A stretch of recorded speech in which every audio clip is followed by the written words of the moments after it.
didn't grab my alcohol. Forgot to grab it before I turned the camera. Introduce yourself. Well, that's when I burnt my hand cooking ramen. Fighting ninjas. And the doctor said, keep a cold compress on it. So, treated and done. Hello. Welcome. Thank you for joining us once again for the 135th episode of Drunk Doctor Who, wherein we discuss the 35th story of Doctor Who. Planet of Fire. Bum, bum, bum. Alright, now if you pause it, That's and you like scan in and look at it, you will see the Master.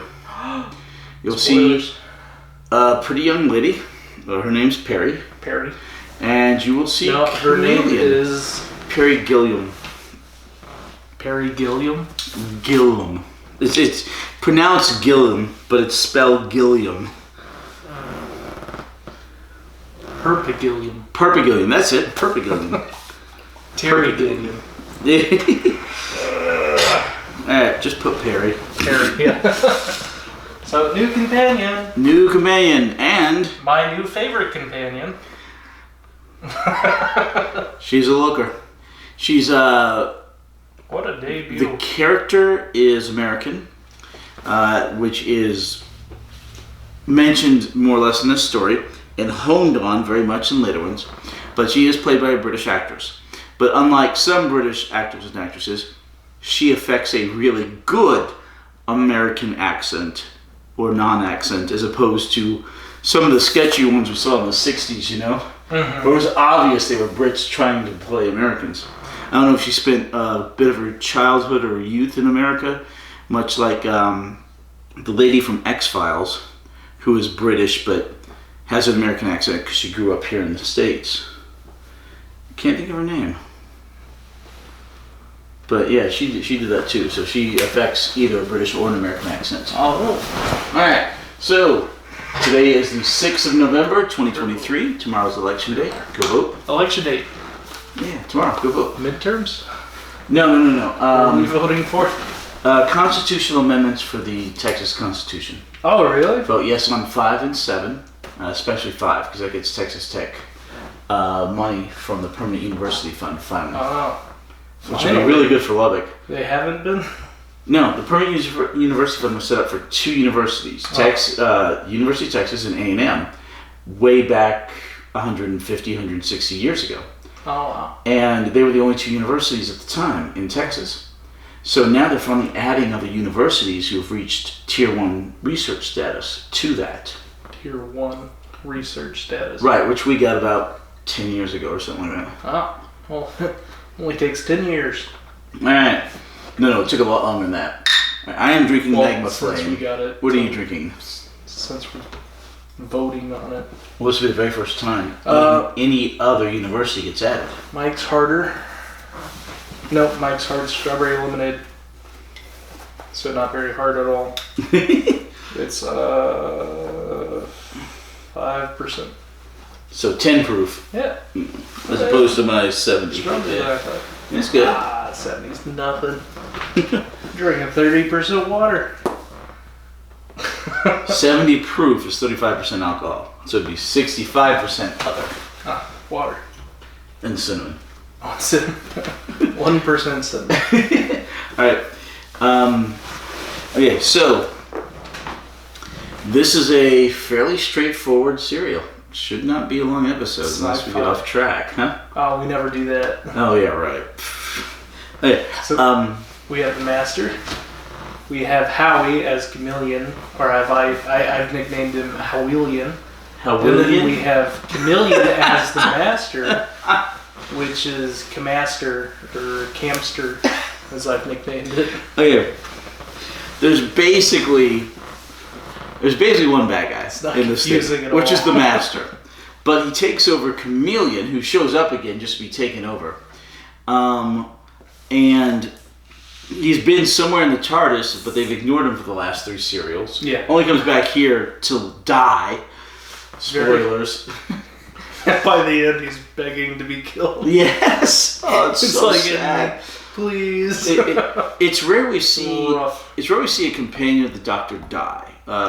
we've seen a couple minor ones with Sarah Kingdom and Katarina. We've seen people. The major one was Adric. Yeah. But I would argue Chameleon's another minor one. Adric was rough. Yeah, people have been jettisoned out to space, but this one was rough. Even though he's just a robot. Okay, but like a robot begging for death. Yes, and the doctor kills him. And the doctor's like, "You make a good case." All right. Let me just execute you, and then let me just execute the master. And that's like him taking K9 out, Old Yeller style. Like, go on, K9, I don't love you no more. Shoots him in the back of the head. Oh my gosh. All right. So a little bit of backstory towards Chameleon. We mentioned it when he showed up. Mm-hmm. The guy who created Chameleon, who could operate Chameleon, died in an odd boating accident right after Chameleon was debuted on the show. No one else knew how to operate the animatronic. So they just didn't mention him and kept him somewhere in the TARDIS. And they only brought him back when somebody got good enough at operating him that they could go ahead and remove him from the show. So they were making new footage with him. They weren't using like cutting in old footage. No. They were practicing with him that whole time. The 3 serials, the like 8 weeks or whatever, they were practicing with him, getting good enough somebody to operate him well enough to get him out of the show. And they still didn't really have him in the show. No, barely. They had Howie playing Chameleon. Right. It was like a silver semi-morphed. So, Chameleon had so much potential because Chameleon could have simply changed forms anytime and been somebody who could have been the Doctor's companion, but gotten them into places like a sonic screwdriver because he could have taken the visage of whomever he wanted. But without, they didn't go that route, and they wanted more of the Chameleon that was able to be animatronic and move. So instead of going, well, let's just make him look like this person, or make him like this person, or make him like this person, we'll make him look like Adric, so that the doctor, or Tegan, so the doctor doesn't reminisce too much. But they didn't want to deal. That would have been weird. They would have, but they didn't want to deal with any of that. So they simply figured out a way to operate him so you get him off the show, and they got him off the show in this serial. And to be fair, Turlo also leaves at the end of the serial.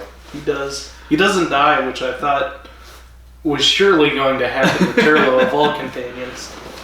But no, Chameleon died, and Turlo goes home as a hero. A happy ending, yeah. Not what I would have expected. Right. So we open up on Dune. Saudi Arabia. I believe this was filmed in Tunisia. Tunisia? Tunisia. It's a northern African country near Morocco. Tunisia. It's where they filmed some of Star Wars. Oh. The original Star Wars, because of the bleak scenery. Yeah. The deserts. Yeah, and this was either done in Morocco or Tunisia. I can't remember which. But it's right up there. You think they filmed Spaceballs there too? With the big hair coat. Alright, so anyway, really simple plot. It's fairly straightforward. But just as a note, we have turned over all 3 companions. Last serial, we had Tegan, Turlo, and somewhere in the TARDIS, Chameleon. And they're all gone now. And we have the brand new companion, Perry. And then... That's all we need. That's all we ever need. Yeah. Until she gets too old and then they don't invite her back like all the other companions. All the other young female companions from back in the day. Does Leela come back? In the third-party stuff, but not as that character. See, they don't. The actress comes back, but not as that character. Yeah. They have all these young, pretty girls, and then they don't invite them back. Well, they invited back Ace, and they invited back Was Ace Tegan. a young, pretty girl? Not my type, but I guess. Okay. I have questions, but we'll get to those later. Okay. All right. So, like I said, quick run through. 4 episodes. We start on this dune-like planet with lots of rocks. Although there's water out there. You do see the water. Oh, I missed that. There was one scene where there little oases. No, not an oasis. It looked like Mediterranean water. Oh. But Tunisia's on the, I believe, North African coast, and so is Morocco, whichever one it was in, yeah. But anyway, so this planet that's basically dying, and you have these people, they're dressed Arabesque in the Arab-like clothes, with the little head deals and the flowing garments. And they live in a nice area. I mean, the land sucks, but the very modern mobile home. Yeah. Mobile room and like a chandelier, very ornate. Of a mobile. Yeah, it looks like a mobile. Yeah. Anyway, nice stuff. Apparently, they follow this one kid because he has this mark on his arm right here. A triangle within a triangle. Yeah, and so he's the chosen one, always brought down by fire. They worship this god, Logar. He's the volcano god. And there apparently are people who do not believe in Logar in this community of 40, 50 people? There's not many, yeah. It's a small tribe. Right, and there's no kids. We don't see a single kid in the whole thing. And, right, no kids. No kids. I mean, we assume the kids are off somewhere, but the bring everyone to the TARDIS moment, no kids show up. They're all, aged, elderly. Yeah. So you've got the main people, the chosen one, and what's the name of his advisor? The main elder? Omar Sharif. Mm-hmm. Yeah. The guy that looks like Omar Sharif. What is his actual name? Oh, I thought that was his name. No, he just looks like Omar Sharif. Timonov? Yes, Timonov. So he's having a Russian name, Arabic look. You've seen Lawrence of Arabia, right? Oh yeah. Okay, good. Yeah, but he looks like Omar Sharif in Lawrence of Arabia, and he looks like Omar Sharif in Top Secret. Oh. You remember that? He had the same outfit? No, not the same outfit, but Omar Sharif was in Top Secret. Oh. You don't remember that? No. Okay. I don't think if I've seen Top Secret. I don't think I've seen it. That's that one where they have that musical scene in the bar and he's in the jungle fatigues. No, that's Airplane. Yes. There is a scene in a pizza bar, and there is a guy that shows up in native clothing, but you're thinking of the other movie. Oh, okay. Okay. Put Top Secret on the list. I guess I haven't seen it. I've lost track of the list. I'm not sure what the list is anymore. You look for the list. This has a post-it note on it. Okay. Is this mine? Oh, that looks like a shopping list. Oh. Okay. Anyway. Oh, here's the movie list. There you go. Right away. See if you can find Top Secret somewhere on there already. Oh, yeah. Okay. So, then you cut back to Earth, because this is on the planet Snar, or whatever. What was the name of the planet? Sarn. Sarn. Okay, sorry. Dyslexia. Alright, so on the planet Sarn, and cut back to Earth, and there's a young lady who's in college, looks to be about 20, 21, and she is somewhere in Greece with her stepfather. And she wants to go to Morocco because she's bored to death. He doesn't want her to go, so he kind of strands her on a boat when her flight's going to leave. Almost kills her as she drowns. Okay, so anyway, yeah, so she stays there, but she finds this big dildo-like looking like thing that has the little mark on it. The triangles. Yeah. The triangles. Because her stepfather's an archaeologist working with another archaeologist, and they're dredging up a wreck that contained Greek statues, amongst other things, and they found that in it, and she gets stranded by her father on the boat, and she's like, hey, this might be platinum. I'm going to steal it to make my way through the world, because she's young and impetuous, which most young people are. She just wants to do things her way. And In the meantime, Chameleon had a freak out in the TARDIS, and it changed the coordinates to go land on this island, Greek island. And so they land there, and the Doctor's like, we need to find the source of this being, where it came from. Turlo had said it was a Trion ship. And apparently we get a lot of Turlo's backstory in this serial. Tons of it. Much more than we've ever had. He's a Trion ship. And he kind of sabotages the TARDIS a little bit so they don't go there or follow the beam. But the Doctor figures this out. Turlo makes an excuse, like he always does. The Doctor gets Turlo to send an alpha wave to stabilize Chameleon. Right. And then they end up following the new coordinates and they land on this Greek island. Yeah. Somehow, Chameleon being hooked up to the TARDIS reset the coordinates. Well, because he was plugged into the computer and everything. And Turlo said, "No, it wasn't me." Yeah, and for once he was right, you know. We watched Whoops Apocalypse, right? Or did we?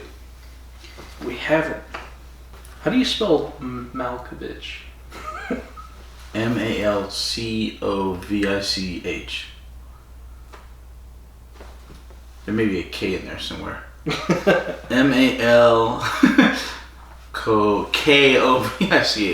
Malkovich. Alright. So anyway, Perry, okay, so the Doctor's running around trying to triangulate where the signal's coming from. And Turlo goes back to the TARDIS on the beach, and he sees Perry on the scanner. She takes all of her stuff. Floundering. Yeah, she's trying to swim back to shore so she can make a flight to Morocco. But apparently she gets a cramp or something halfway to shore. Turlo sees her in trouble, and he does the right thing. He acts as if it's the worst thing in the world that he has to do the right thing. But to be fair, he does the right thing.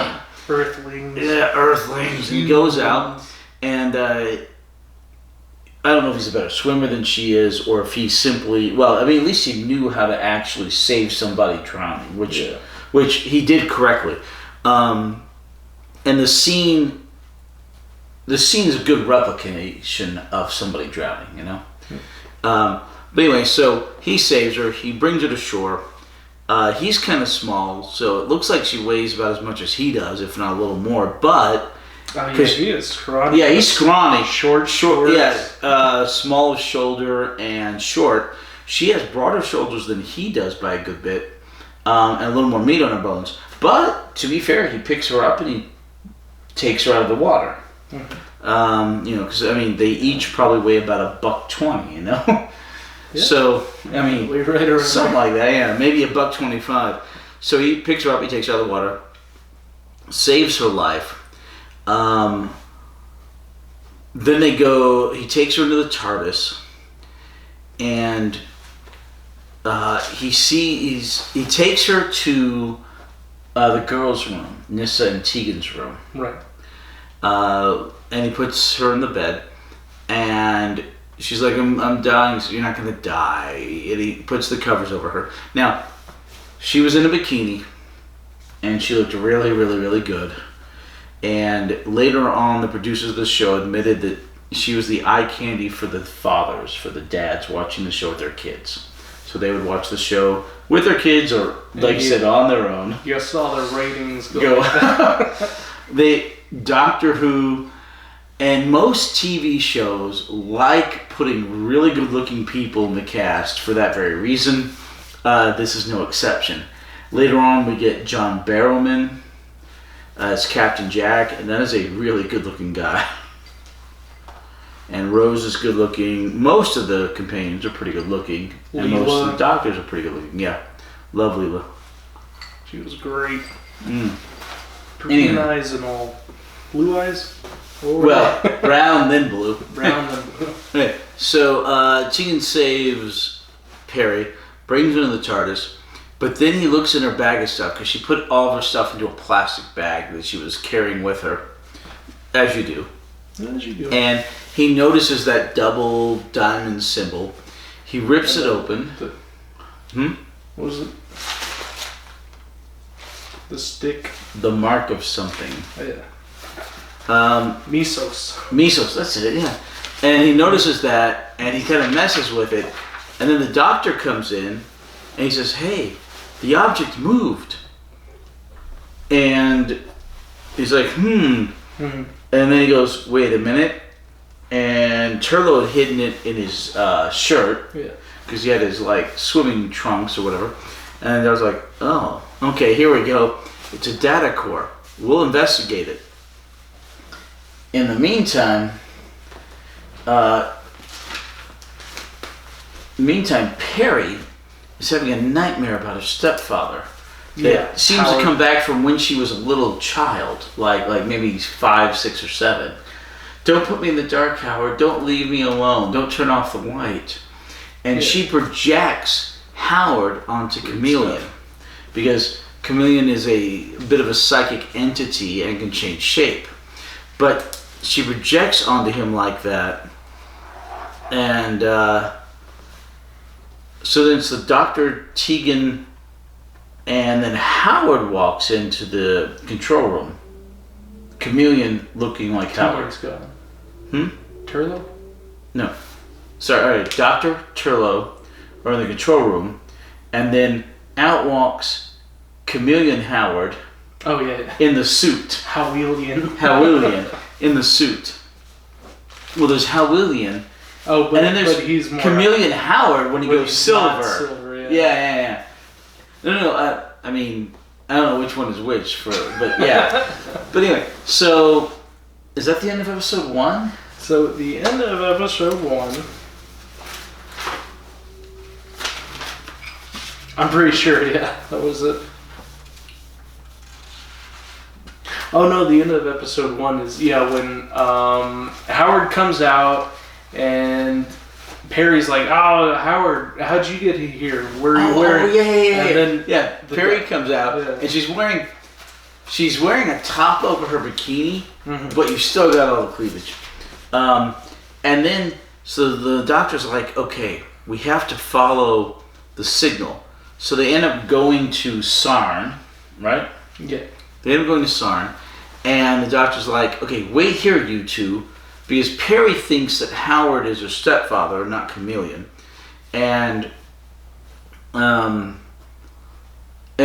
doctor met the actual Howard earlier by the truck with the Greek statues. He comes scrolling out. He goes, "Good to see you again." The doctor goes, "How'd you get in here?" He's like, "I saw, your companion Turlo, run into it. Yeah, it was Perry, and I came in here." And so the doctor thinks he's innocuous.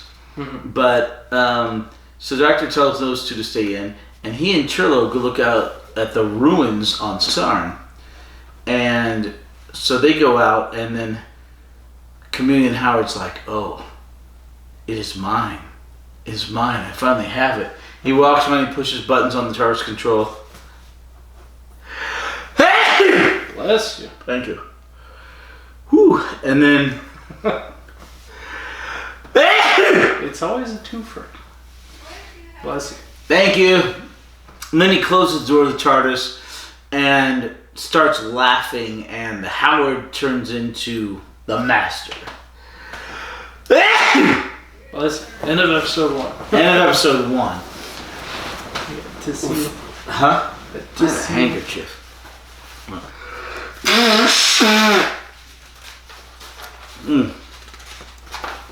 Alright. So, the Doctor and Turlo are on Dune, Arrakis, Sarn. Looks like Dune. And they're wondering this came out right around the Dune movie, too. Oh, yeah. Right around there, yeah. Deserts are popular.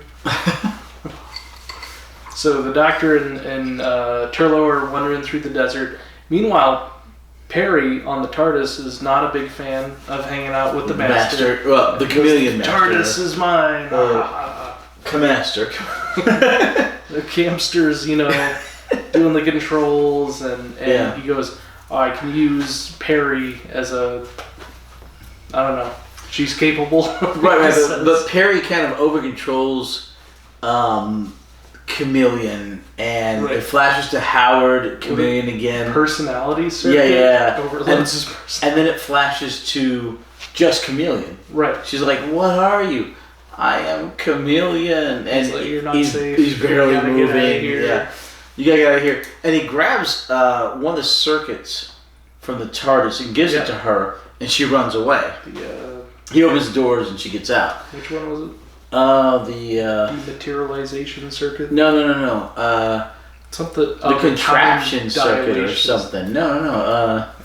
They keep calling it the contractor or something like that. Oh, something contractor. No, it's something like that. Time contractor? No. It's not the dematerialization circuit.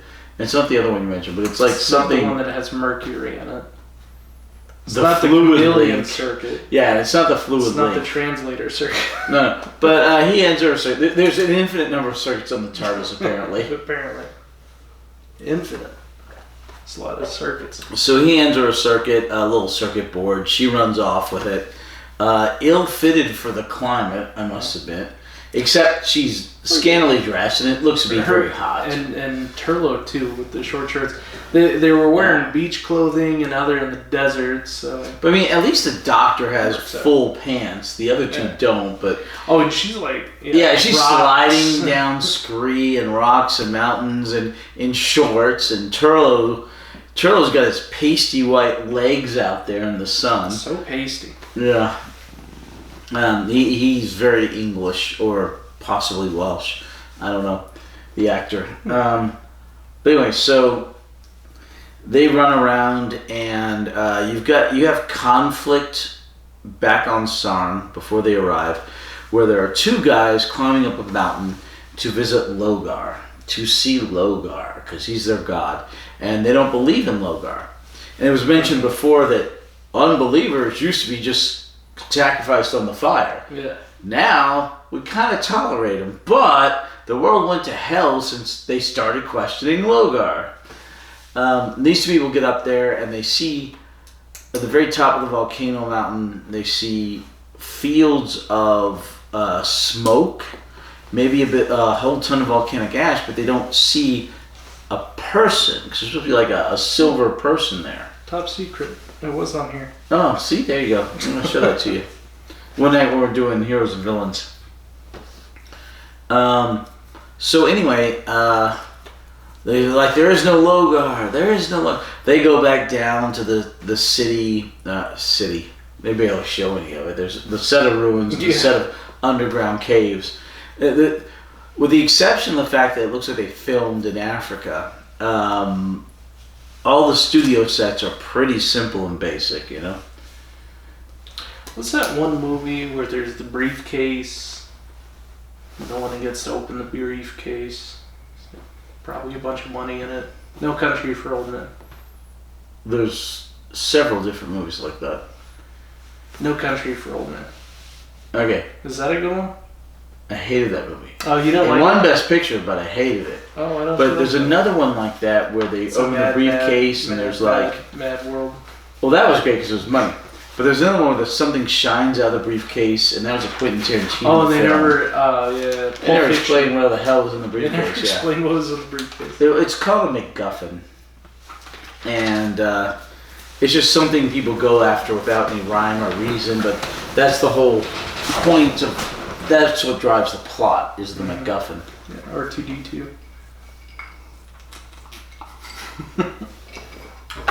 Alright, so, anyway, there's a legend here of the outsider who comes whenever there's about to be an era of fire. And the Doctor shows up in the TARDIS. He and Turlo are found by the non-believers, the heretics, and they believe that they're the outsiders. In the meantime, the Master, the Chameleon Master, leaves the TARDIS, chases Perry, gets Perry to a cliff. Perry threatens to drop off the circuit board because the Master wants to control the Doctor's TARDIS, because his TARDIS got buried under a bunch of rubble. In fact, she gets away because she gets hit on the head, Yeah. which is great. Just smack, hit on the head by some of the rubble. And then she calls to Chameleon, and it turns into the Silver Howard. Howilian. She gets away. But the Russian sounding name, Timonov, and the leader, what was his name? Hemian? Or Rascal? No. It's the one with it in. Malcon. They end up finding the Master after he researches beings. Well, first the Silver One, and then he turns to the Master. Which and they fits think their prophecies. Yeah, they think he's the outsider. Who's it?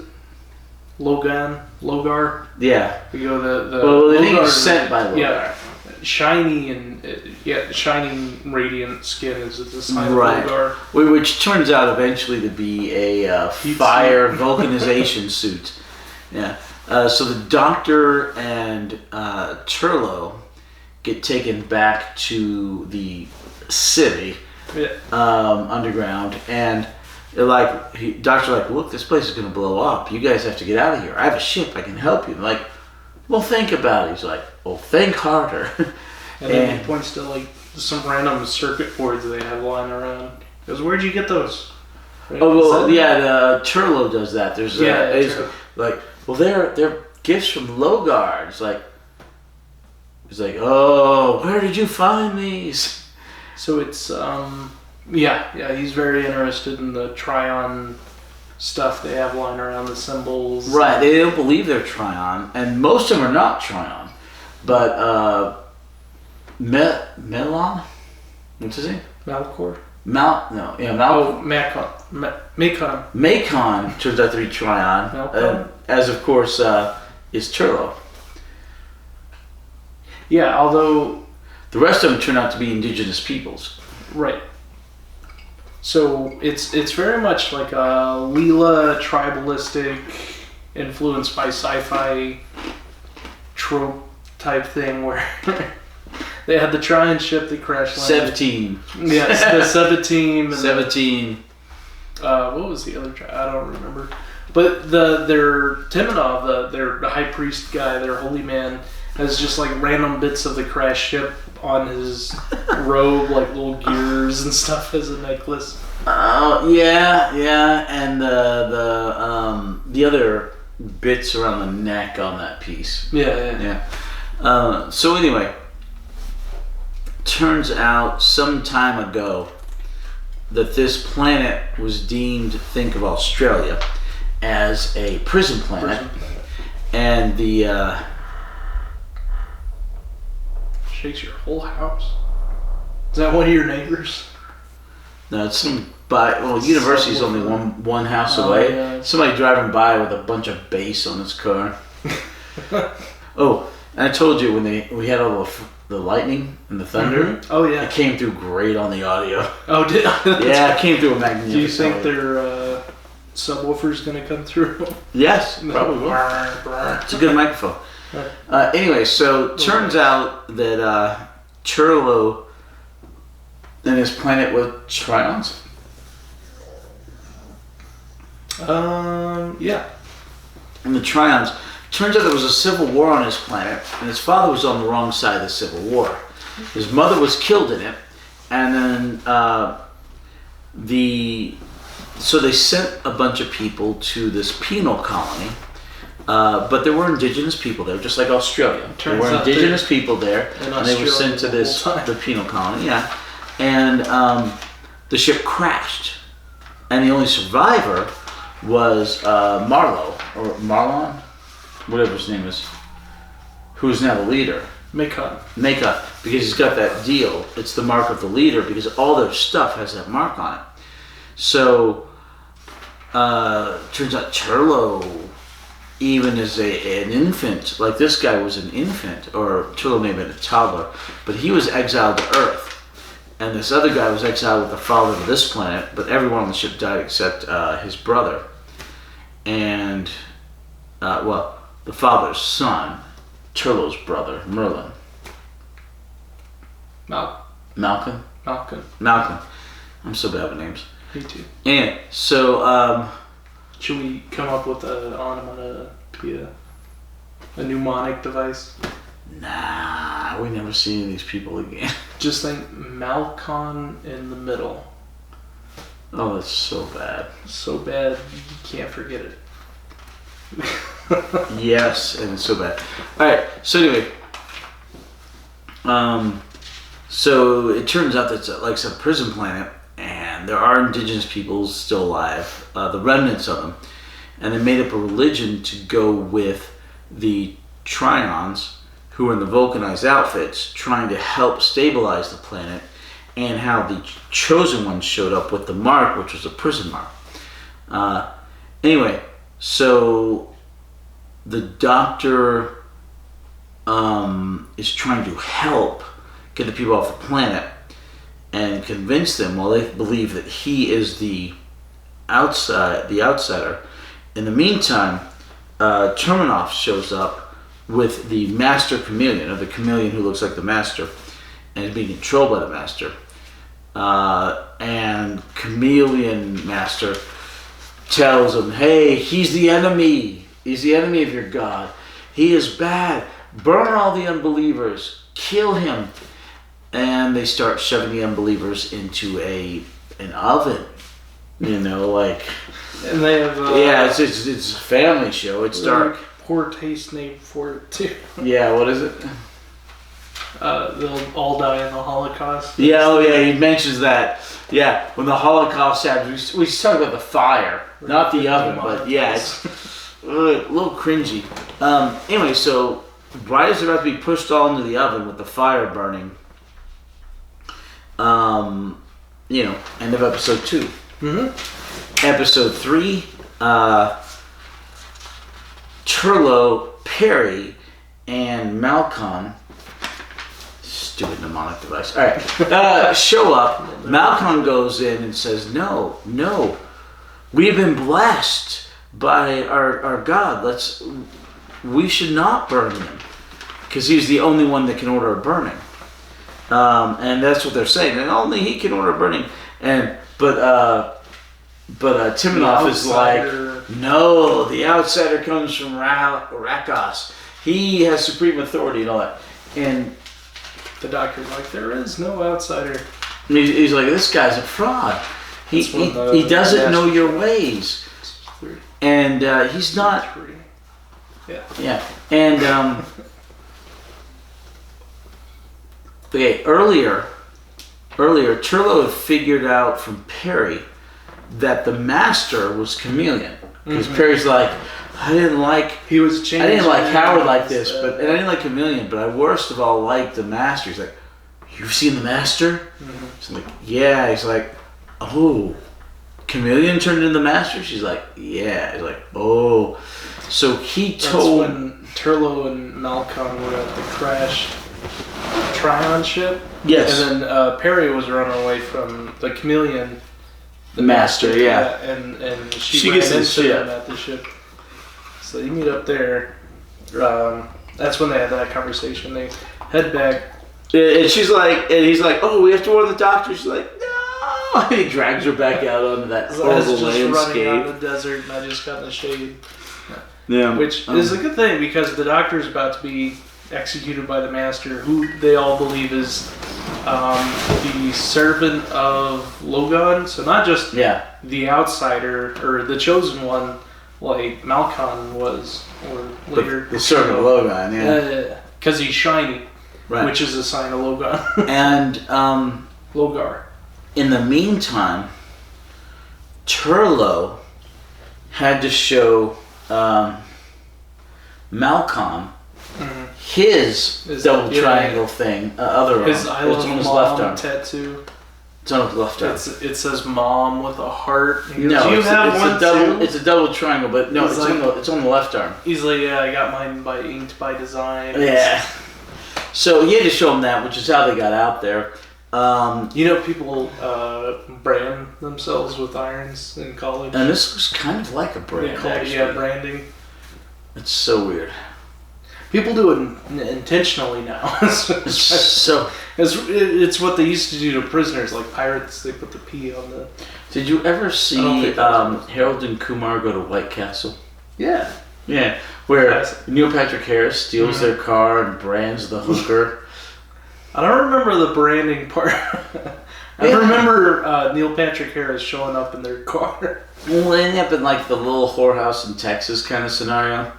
And he gets chased off by what's-her-face from the Vacation movie, shooting a shotgun in the air. The one with the flute. With the flute? From the Vacation. Oh, the movie National Lampoon's Vacation. The blonde one? Yeah. Yeah. Yeah, with Chevy Chase? Yeah. Well, she's the Mother Superior, or whatever you want to call the main hooker in that house, right? Oh, okay. And she chases him off with a shotgun, and she's like, "Don't you ever brand my girls again?" Because probably branded one of them. Oh, I missed that part. Okay. All right. Anyway, so episode 3. The Doctor manages to overpower Chameleon, and Chameleon changes form psychically into the Silver Howard, and then the Master, you see him in his little control thing in his TARDIS. He's like, "Oh, tell him to put him in the cage. Tell him to put him in the cage," and he barely gets out. Put him in the cage, a cave, and they get put in the cave. And then the cave blocks all the transmissions for whatever reason. So it's kind of explained a smidgen later on. Coated, in this volcanic ash. Oh, that explains why the plot device. All right, the plot device kept us from helping Chameleon. Right. So anyway, in the meantime, I have a few notes for episode 3. Okay. Well, first episode 2, I wrote. Questions and notes, episodes 1 and 2. No, just 2. I wrote the Doctor is sporting an ugly vest. It looks very that leads into Austrian. It looks very Austrian. It leads into episode 3's note, which is Doctor loses ugly vest. They put him in the cave. At some point, he lost his vest. I was happy about it because, man, it looked awful. Like I said, it looks very Austrian. Wait, any other notes or questions from the first 2 or 3 episodes? Tegan's gone. Yeah. Oh, why did Chameleon have a stroke? It's because the Master was linked to him because Chameleon came from the Master in the King's Demons. Remember? So he was linked to the Master. So the Master when the Master had his fatal or nearly fatal problematic accident which shrunk him, Chameleon freaked out because he was so linked to the Master. Oh, he shrunk, that's when that happened. Right, he was always a Trojan horse, basically. Why does Eros look like Elton John? Apparently Elton John was fairly fit back in the day. A fish? He looked fit. Like a fish. Fit. She pointed at the fish and she said, "What's that? It looks like Elton John." He said, "It's Eros." And she goes, "It was a statue." Oh, I thought she was pointing at a fish. It was a statue. It was an ancient Greek statue. Oh, Elton John was looking pretty good then. What accent is Howard trying to speak in? And part 2, it's a 2-part question. Man, is he a bad actor? Last part's not so much a question. He's not a great actor, but he's a little better as the Chameleon Howard. As the Chameleon Howard. He's better as Chameleon Howard. They put a suit on him. You can literally see the actor's confidence vote with the suit, this power suit that they put him in. But before that, he's such a stiff actor. Karen Gillan is the X-Files lady. Oh, yeah? Yeah. Okay, so... Oh, the blonde. Wait, what? Okay, I mentioned earlier how there was a Brit who's raised in America a good bit. Yeah. So she could do either accent. Her name's Karen Gillian. She was in the X-Files. Oh. Anyway, so most Brits cannot affect a good American accent the same way most Americans cannot affect a good British accent. But Howard was one of those Brits trying to do an American accent. I would assume Northeastern, but he didn't quite pull it off. You know? I was wrong. It was episode 1 when the doctor was sporting the ugly vest. 1 and 2, I think. Yeah, we had it halfway through 1, all the way through 2. 3, we lost the vest. Good. I was happy. Okay. Any more questions or notes for episode 3? For episode 3, no. Okay. So anyway, the Master gets the Doctor and several other non-believers in their God stuck into the cage. Then the Master grabs Perry by the hand and drags her out because the Timanoff is wanting to know where his gifts are, because this was the outsider, so where are my gifts? Which was our gifts. And he says, oh, there's immeasurable gifts right under this rubble, because his TARDIS got knocked down by all the rubble, and they have to bring his styrofoam TARDIS back up. And then, like an idiot, the Master said, as he goes into his TARDIS, says, you gullible fool. And the whole time, Perry's like, don't let him go, don't let him go. And so then the TARDIS disappears, and it winds up in a control room inside the volcano. Right. Yeah. So the Master, Nemesian gases. Yeah, Namastean gases or something. Namastean. Namaste. Yeah. Gases. So apparently, this planet has a very rare gas which heals and makes people stronger and smarter. But it only comes out every once in a while. Do you need to get another one? Nah. You sure? Yeah. Let me get some water. Okay. Yeah. Alright. Can I get you anything? I'm good, thank you. Alright. So anyway, so the Master uses Perry, or the Master Chameleon. The chameleon looks like the Master. Uses Perry, and they're in this volcano thing, looking around, and they're switching with all these controls, and the Master's trying to change the gas emitting from this volcano from red to blue, because the blue is the good gas that heals people and makes people better, stronger, smarter, whereas it only comes up every once in a long while, and the red gas is the bad gas, fire. So they're going through and they're working on that. And Chameleon is Perry's helping them under duress. Eventually, Perry gets tired of all this, and she runs away by pushing the Master towards the red gas, because the Master's just waiting for the blue gas to come up again. She pushes him towards it. The Master Chameleon chases her. She gets away, and she runs into the Master's TARDIS, which, unlike the Doctor's white rondelles and all that, has black and rondelles. So the Master made earlier bring out a box, which was the control box. She manages to shut the doors and lock out the Master Chameleon.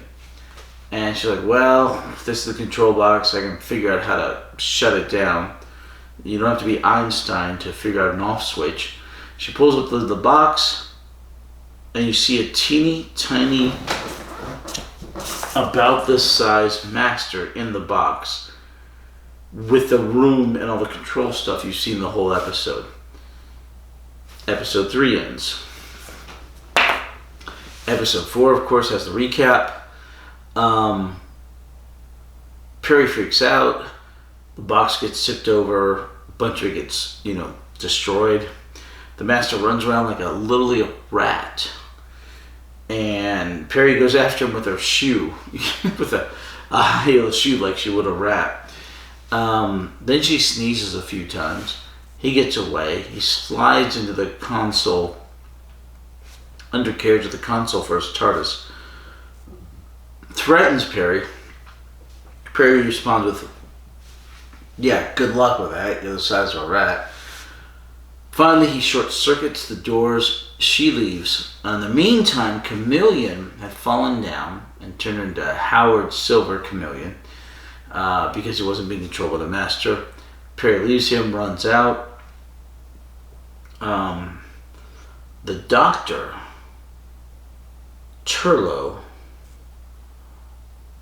Arlo, and one other guy had headed out. Turlo and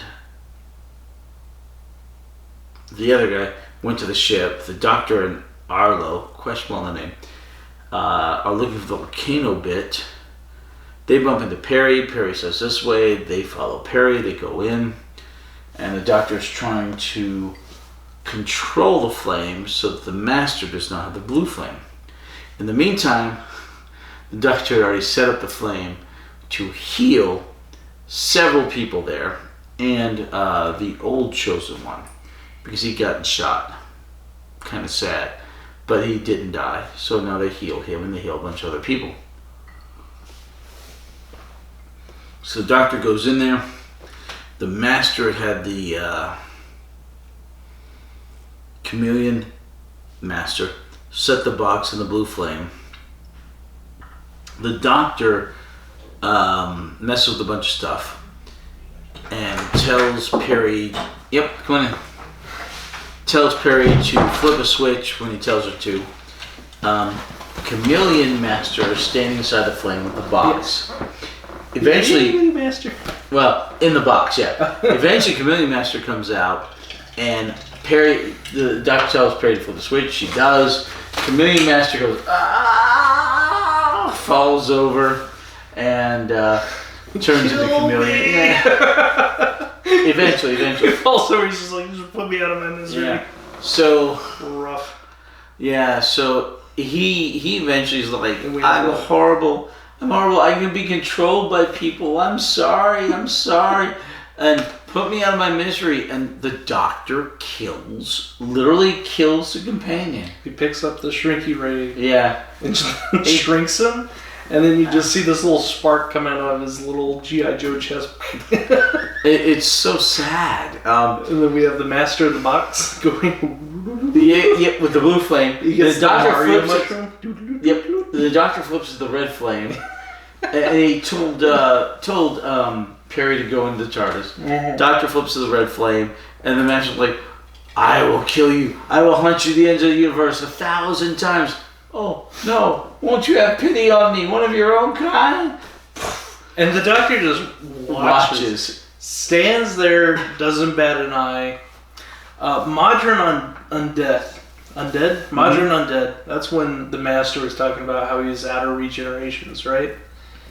And that's when we had canonicity that the Doctor was on his 4th regeneration at the time. Mm-hmm. So, the Master got stranded again. And then he shrunk himself to get out of being stranded. No, he accidentally got shrunk while he was doing one of his things. His TARDIS was still stranded there. Oh. The pillar. How did it get on Sarn? No.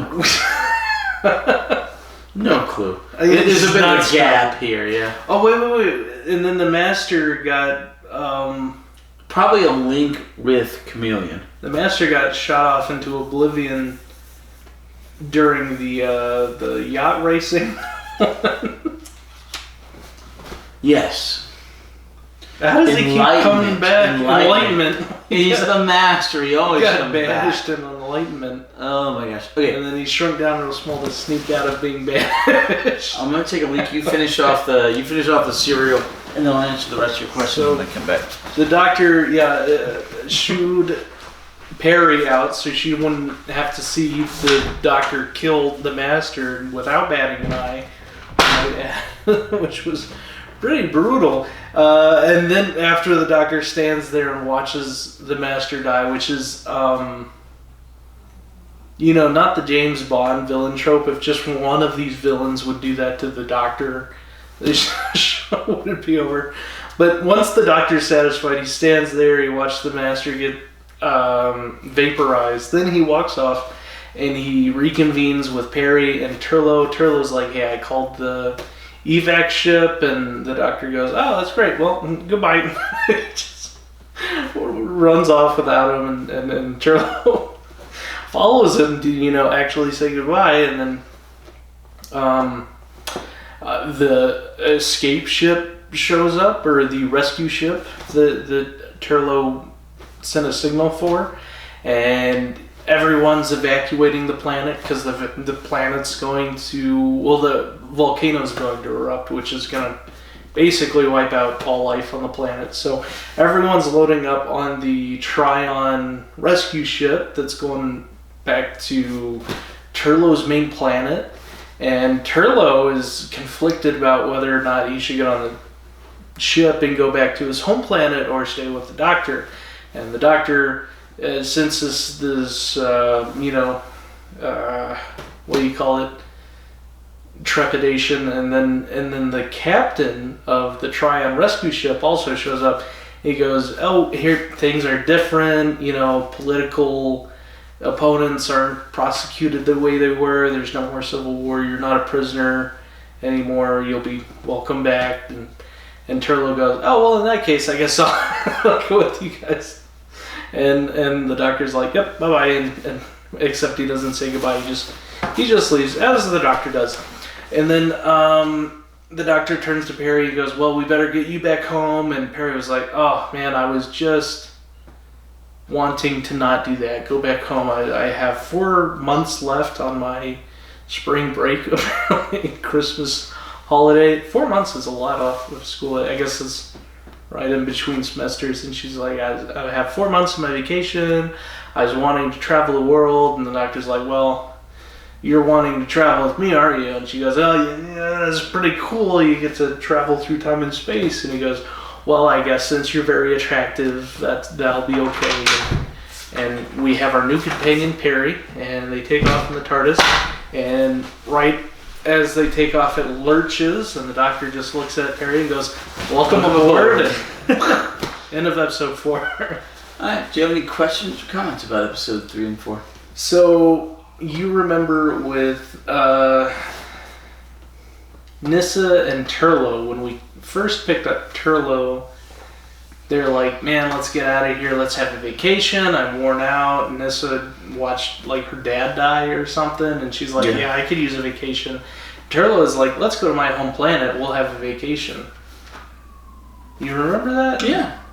So now, in episode 2, we have the Doctor saying, why have you never mentioned your planet before? And well, he said my home planet, but he never mentioned which one it was. He literally tried to take them there once. Which but he never mentioned which one it was. And why was he trying to go there if he was still a prisoner? Because we saw very much in this episode, he's like, oh man, my home planet, but I'm also a prisoner, and he's somewhat trepidatious about going back. Correct. But he finds out he's been, what's the word? Amnesty? Yeah, he's been amnestied. All of them have.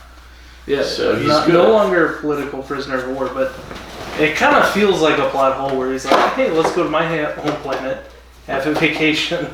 And now the Doctor's like, you've never mentioned your home planet before. He's like, well, it's because I'm a prisoner. To be fair, Turlough lies a lot. He may have been talking about a different quote-unquote home planet. And to be fair, it may just be poor writing. I like the first explanation better. It would fit more with the character. He has a fork-toothed tongue. What is it? Sly. Forked tongue. Yeah, but he has. White men speak with forked tongue. We do, don't we? Yeah, he's very two-faced. Very much a milquetoast. Although he lately has come into a bit of his own in terms of honor and courage, and he exemplifies that here when he thinks he's going to be hauled off as a prisoner, but he's not. But he saves all the people. So, speaking of that, Turlo was very excited to see Malcolm. Thought that he could be his brother. Supposedly he is his brother. Because he is his brother on the crash ship of his dad's. Yep, and the only infant on board would have been his brother, and this guy is the only guy at appropriate age, yeah. So with the same mark. We're seeing other people from Turlo's home planet. His brother. We saw the captain in the purple suit. We always thought Turlo had crazy eyebrows because that was a trait of his race, but apparently not, because the captain and his brother don't have the same weird spiky eyebrows. Apparently it's just Turlo being just Turlo. It's a ginger thing. His eyebrows are like half the length of his forehead. I was like, that's such a weird thing. And the explanation was always, oh, well, he's an alien, and that's normal for his species. Until we meet two other people. He's just trying to be David Bowie. Yeah, it's just his eyebrows that look like that. It's so weird. I just thought it was because he was an alien. Alright, we lose Turlo and Chameleon, who dies at the doctor's hand. So weird. We have 3 people died. That's our death count for this serial. Well, Chameleon, the Master, and the one random dude towards the beginning. Yeah. And then I guess technically also Timonov died, but that was off screen. He kind of walks into his own death because he'd rather believe his beliefs than everything else. Everybody abandoning the planet. Yeah, and he says, "I would rather die with my sins." Yeah, weird. Very zealous. Believes, stubbornly in this religion that's been proved, is just this crash spaceship. Even Amaran, the heretic, that's the unbeliever. With a fire suit, he shows up and he's like, so much for Logar. He's like, deception. Always deception. Yeah. He was one of the better actors in the piece. He really was. Yeah, he seemed like a much more seasoned actor. Fleshed out. He had his character. Those acting chops. Alright. Any other traditional questions? No, it was a pretty straightforward serial. Other than that Turlo Planet thing... Let me check episode 4 here. Alright, we have 2 serials left in this season. And season 21. Oh, that's all my questions. Yep. Alright. So 2 episodes left, 2 serials left in season 21. And then we're on to Colin Baker, yep. The other Baker. Actually, we moved to him this season. Which means we will probably... Perry will still be... Oh.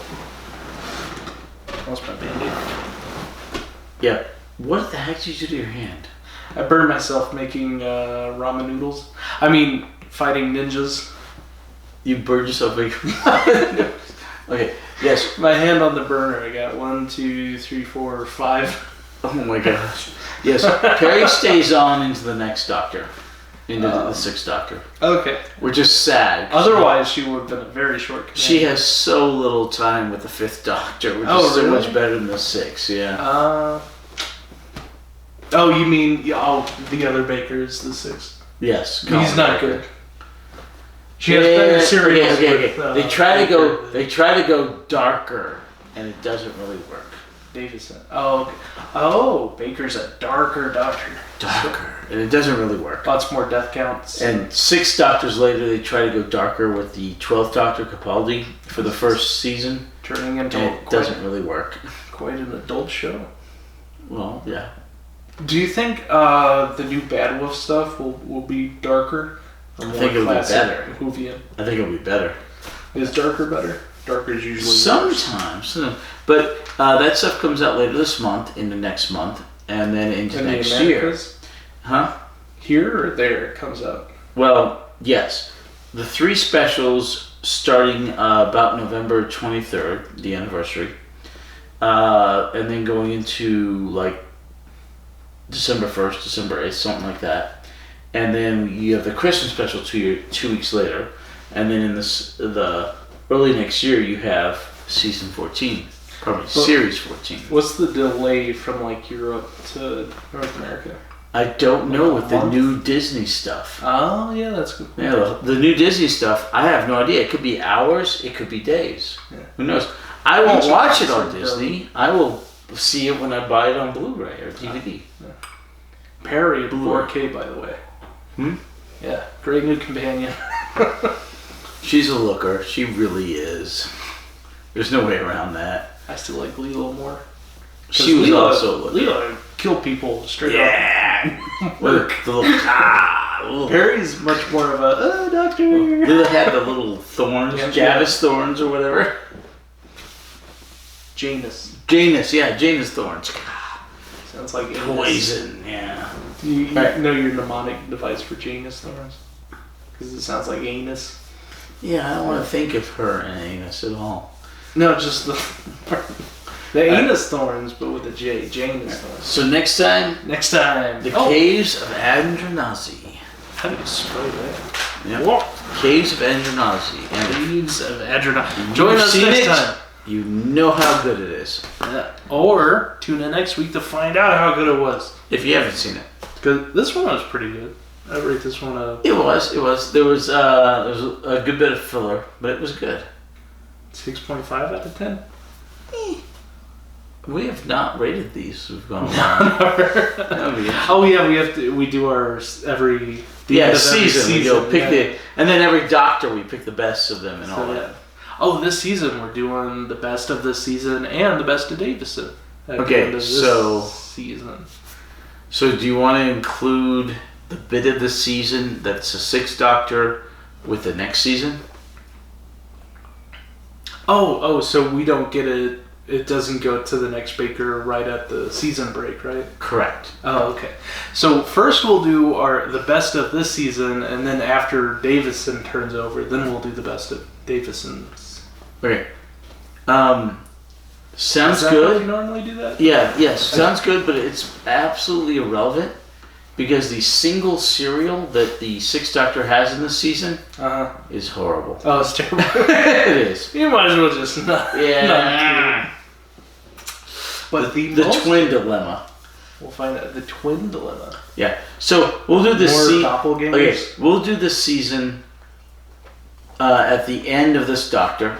Okay. And then we'll put the single serial of the next Doctor into the next season for that voting. But it's irrelevant because that serial wouldn't win either which way. All right. Looking forward to it. Yep. All right. Sound good? Sounds good. We'll see you next week. Caves of Andronazi. Andronazi.